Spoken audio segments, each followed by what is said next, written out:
Selamat pagi teman-teman, shalom. Renungan pagi hari ini berjudul Jangan Mendukakan Roh Kudus.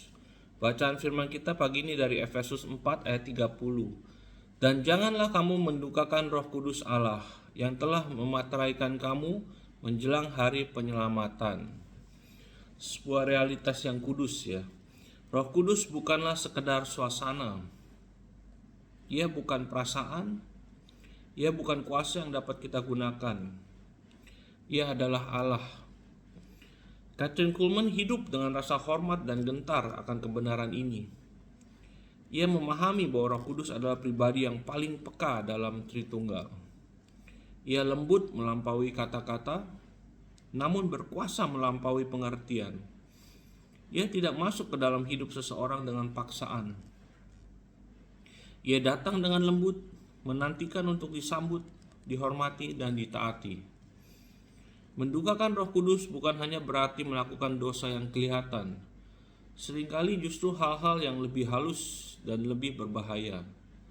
Hati yang mengeras, ketaatan yang ditunda, sikap yang dibiarkan.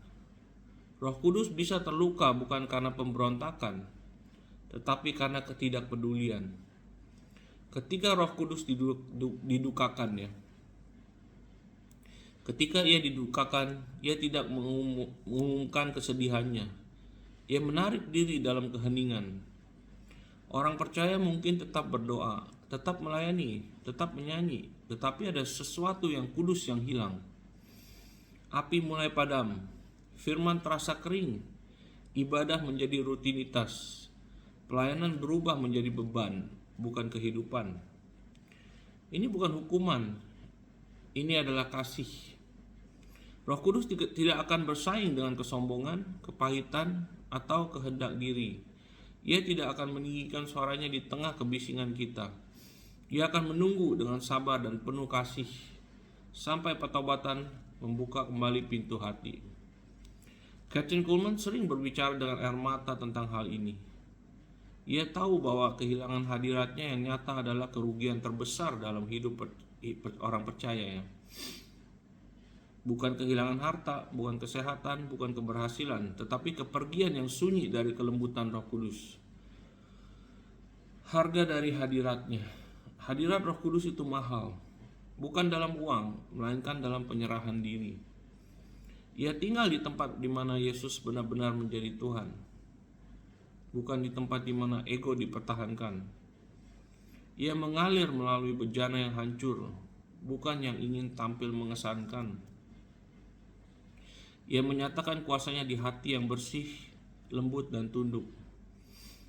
Kita menginginkan karunia-Nya, tetapi Ia menginginkan ketaatan kita. Kita meminta kuasanya, tetapi Ia mencari kekudusan kita. Kita berdoa untuk kebangunan rohani, tetapi Ia menantikan pertobatan. Kathryn Kuhlman pernah berkata, "Saya percaya dosa terbesar gereja adalah mendukakan Roh Kudus. Bukan karena gereja itu jahat, tetapi karena gereja telah belajar berjalan tanpa Dia." Panggilan untuk kepekaan yang kudus. Roh Kudus berbicara melalui dorongan-dorongan lembut. Perbaiki hal itu. Lepaskan itu. Diamlah.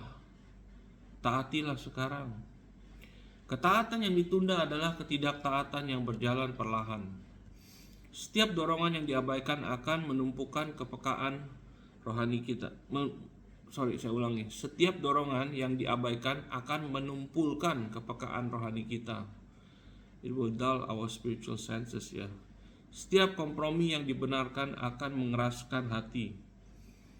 Namun belas kasihan Allah tetap ada.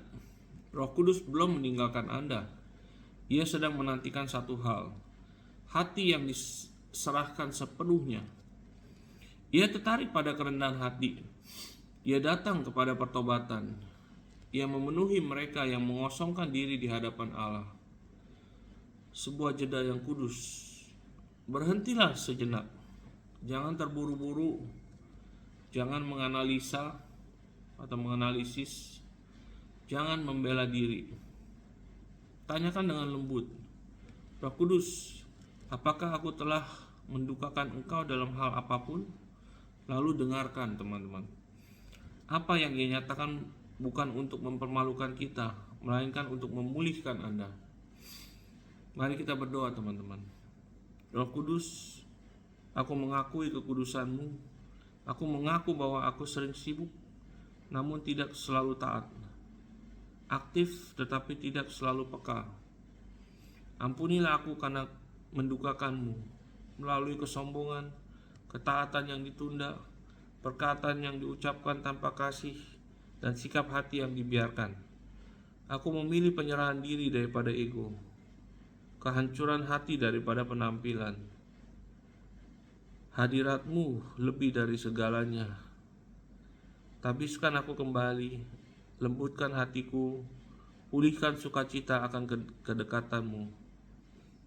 Aku rindu hidupku menjadi tempat kediaman, di mana Engkau dihormati, disambut dan ditaati. Dalam nama Yesus Kristus aku berdoa, amin. Ya teman-teman, perundungan akhir ya.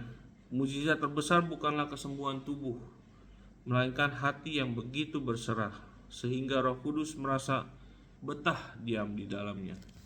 Okay guys, have a great Friday and a great long weekend. Okay, God bless you. May you prosper in everything that you do. In Jesus' name, amen. See you again on Monday. Bye-bye.